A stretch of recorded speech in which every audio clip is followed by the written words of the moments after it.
Sir, magandang umaga po sir. So ito po yung sewing machine natin na in-offer ko po sa iyo.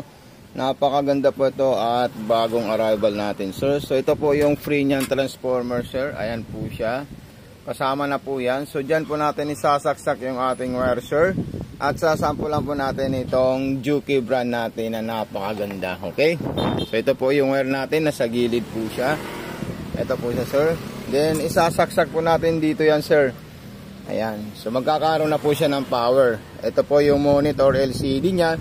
Then dito naman po yung mga button holder. Advance po yung button holder nito kasi 5. 1, 2, 3, 4, pang 5. Ito po siya.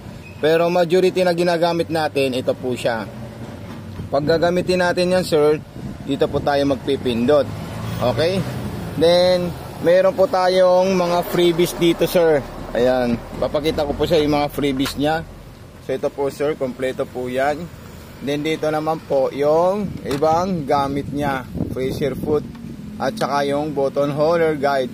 Nung gagawin natin button holder guide na automatic na po siya sir. Okay, so ilalagay natin dito yung butones natin na bilog para yun po yung para sukat na gagawin ng ating sewing machine. So kukuha lang po ako ng butones sir.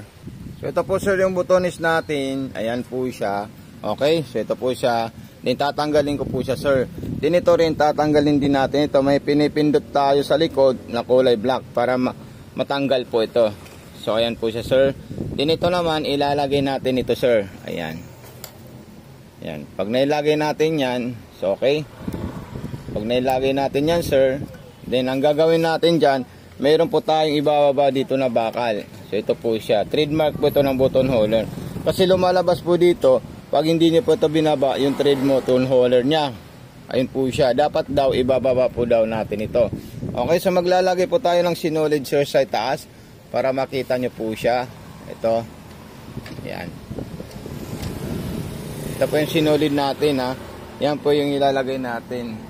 Kasi may lagayan naman po siya sa itaas sir. Ayan. Ito po siyang ilagayan natin dito. Ayan. Then dito naman po. Okay. Then dire-diretso po siya sir. Wala na tayong ibang ikutin. Then pataas naman po. Then balik naman po tayo dito. Ayan. Tapos dire-diretso po dito sir. Ayan. Then butas na po ng karayom. Ayan. Ganyan siya kadali sir. Gamitin. Napakadali lang po. Tapos may lock po tayo dito na ilalagay. Ayan. Meron pa naman daw kahoy? Oo. Sir, ito na po siya sir. Ayan, ilalagay lang po natin yan ng ganyan.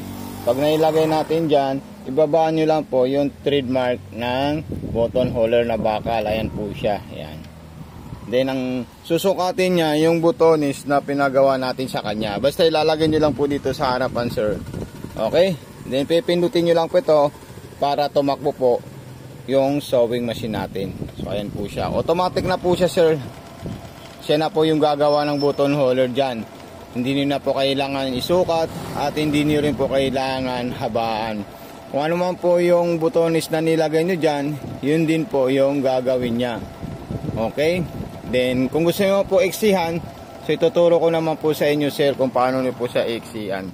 Sir, ito po sir yung ating button holder na ginawa. Okay? So mahaba po siya. Kung gusto nyo po sa iksihan, itong ano na to, harapan na to, itulak nyo lang po siya ng dahan-dahan. Ita-timing nyo lang po kung gaano kahaba o kabilog yung para sukat ng button holder. Basta ilalagay nyo lang po dito sir. Limbawa, ganito. Ito kasi malaking button holder, di ba? So hindi po siya nagano. So kung maliit lang siya, sukat nyo lang po hanggat makuha nyo po yung bilog, yung sizes ng button holder na ipapagawa nyo po sa kanya. So pindutin nyo po siya ulit sir. Ayan. Matik na po yan sir ha. At kung may katanungan po kayo, mag-PM lang po kayo sa akin. Kasi mayroon naman po tayong YouTube channel at Facebook account sir. Ayan. So ayan, maiksi na po yan sir. Sir, ito na po siya sir. Mas mahaba ito ng konti, mas maiksi naman po ito ng konti. Ngayon kung gusto nyo pa sir, pwede nyo po ito i-adjust. Ayan, i-adjust nyo lang po siya ng dahan-dahan. Kung gusto mong mga malilit na button holder. Ayan.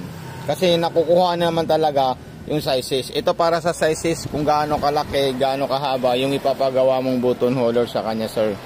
Kaya madali lang po siya gamitin for button holder at button sew. Ayan. So madali lang po yan, sir. Ayan. Papakita ko po sa inyo yung tatlong ginawa niyang button holder, sir. Ayan. So ito po siya, sir. Ayan. Nagkaroon naman po siya ng napakaliit pero napaka-solid po siya, sir. Ayan. So ito po siya, sir. Ayan, oh. Small, medium at saka large. Salamat po, sir. God bless and more power po.